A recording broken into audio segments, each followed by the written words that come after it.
of dedication, of faith, of pursuit of power, of unity, and of self-sacrifice. There are vast differences in the contents of holy causes and doctrines, but a certain uniformity in the factors which make them effective. He who, like Pascal, finds precious reasons for the effectiveness of Christian doctrine has also found the reason for the effectiveness of communist, Nazi, and nationalist doctrine. However different the holy causes people die for, they perhaps die basically for the same thing. This concerns itself chiefly with the active, revivalist phase of mass movements.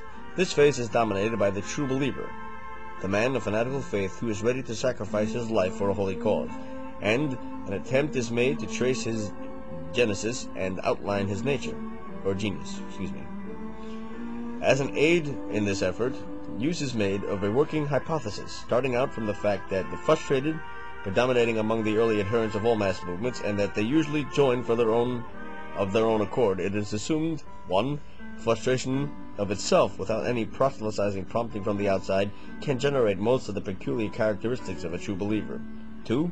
That an effective technique of conversion consists basically in the inoculation and fixation of proclivities and responses indigenous to the frustrated mind.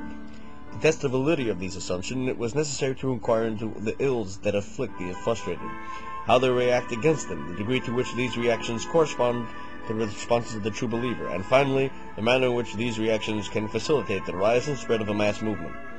It is also necessary to examine the practices of contemporary movements, where successful techniques of conversion had been perfected and applied, in order to discover whether they corroborate the view of a proselytizing mass movement deliberately fosters its adherents a frustrated state of mind, and that it automatically advances its interest when it seconds the propensities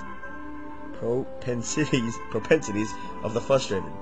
It is necessary for most of us these days to have some insight into the motives and responses of the true believer. Through ours is a godless age, it is the very opposite of irreligious. The true believer is everywhere on the march, and both by converting and antagonizing, he is shaping the world in his own image. And whether we are to line up with him or against him, it is well that we should know all we can concerning his nature and potentialities. It is perhaps not superfluous to add a word of caution. When we speak of the family likeness of mass movements, we use the word family in a taxonomical sense. The tomato and the nightshade are of the same family. The Solanaceae, through the Solanaceae, S-O-L-A-N-A-C-E-A-E. Though the one is nutritious and the other poisonous, they have many morphological, anatomical, and psychological traits in common, so that even the nobatis sense of family likeness, the assumption that mass movements have many traits in common, does not imply that all movements are equally beneficial or poisonous. The book passes no judgments and expresses no preferences. It merely tries to explain. The explanations of all of them theories are in the nature of suggestions and arguments, even when they are stated in what seems a categorical tone. I can no better than quote Montaigne, M-O-N-T-A-I-G-N-E. All I say is by way of discourse, and nothing by way of advice. I should not speak so boldly if it were my due to be believed. Part 2. The Potential Converts. The role of the undesirables in human affairs. 18. There is a tendency to judge race, a nation, or any distinct group by its least worthy members. Though manifestly unfair, this tendency has some justification, for the character and destiny of a group are often determined by its inferior elements.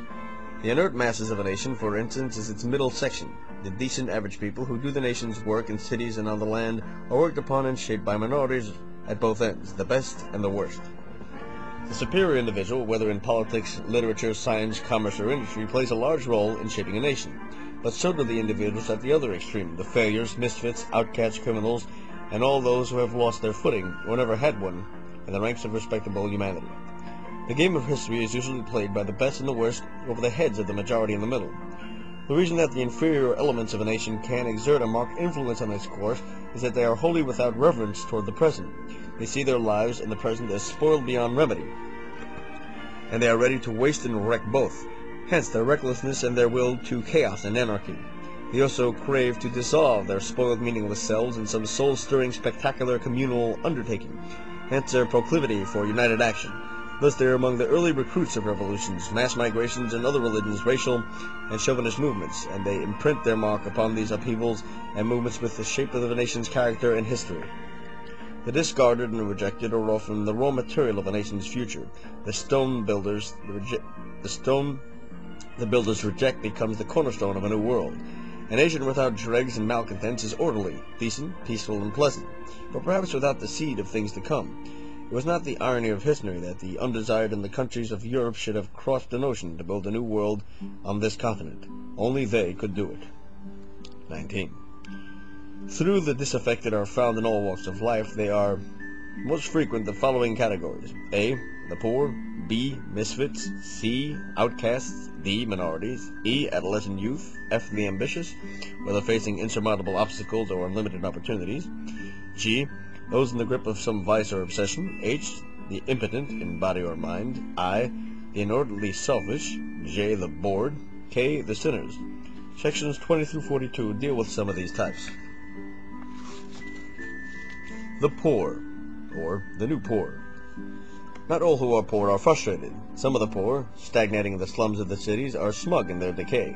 They shudder at the thought of life outside their familiar cesspool.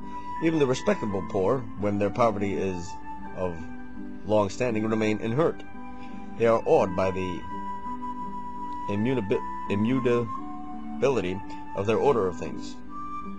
It takes a cataclysm, an invasion, a plague, or some other communal disaster to open their eyes to the transitoriness of the eternal order.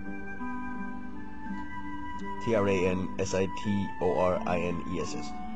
Transitoriness.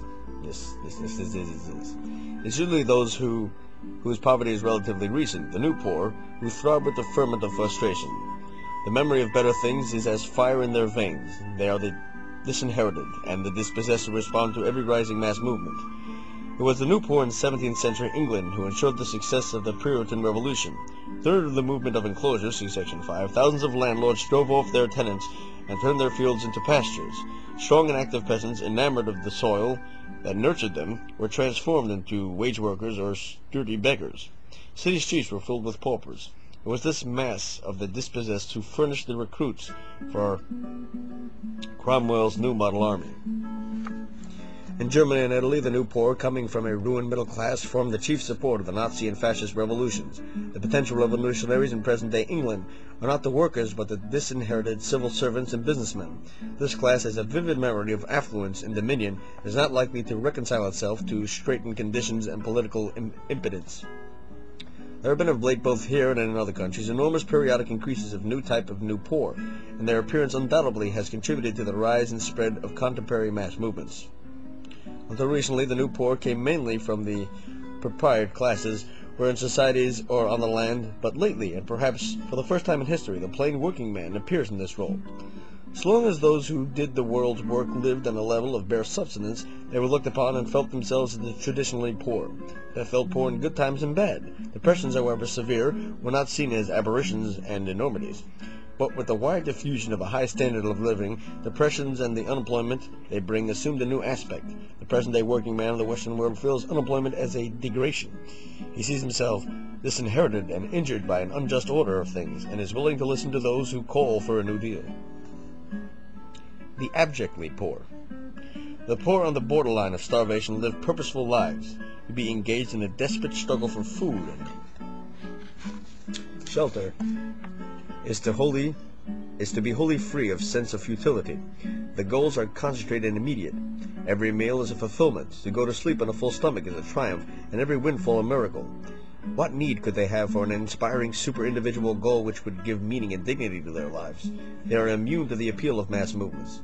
Angelika Bambanoff, Balabanoff, describes the effect of abject poverty on the revolutionary ardor of famous radicals who flocked to Moscow in the early days of the Bolshevik Revolution. Quote, "Here I saw men and women who had lived all their lives for ideas, who had voluntarily renounced material advantages, liberty, happiness, and family affection for the realization of their ideals, completely absorbed by the problem of hunger and cold." End of quote. Where people toil from sunrise to sunset for a bare living, they nurse no grievances and dream no dreams. One of the reasons for the unrebelliousness of the masses in China is that inordinate effort required there to scrape together the means of the scantiest subsistence. The intensified struggle for existence is a static rather than a dynamic influence. Misery does not automatically generate discontent, nor is intensity of discontent directly proportionate to the degree of misery. Discontent is likely to be highest when misery is bearable, when conditions have so improved that an ideal state seems almost within reach. A grievance is most poignant when almost readdressed.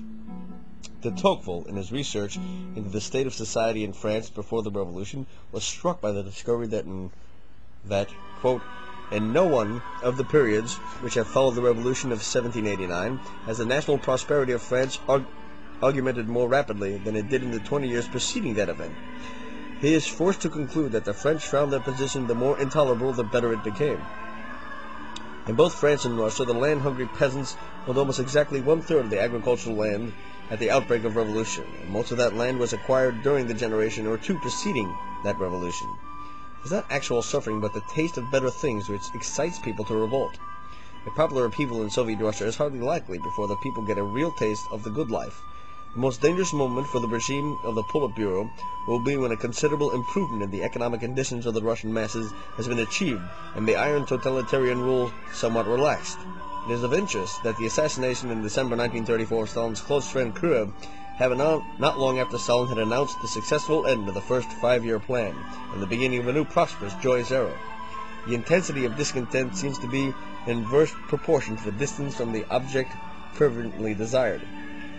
This is true whether we move toward our goal or away from it. It is true both of those who have just come within sight of the promised land and of the disinherited, who are still within sight of it, both of the about to be rich, free, etc., and of the new poor and those recently enslaved.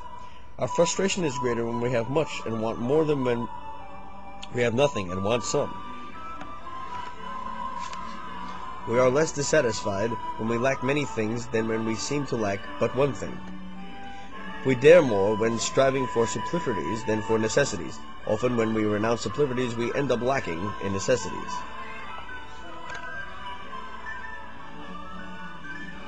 There is a hope that acts as an explosive and hope that disciplines and infuses patience.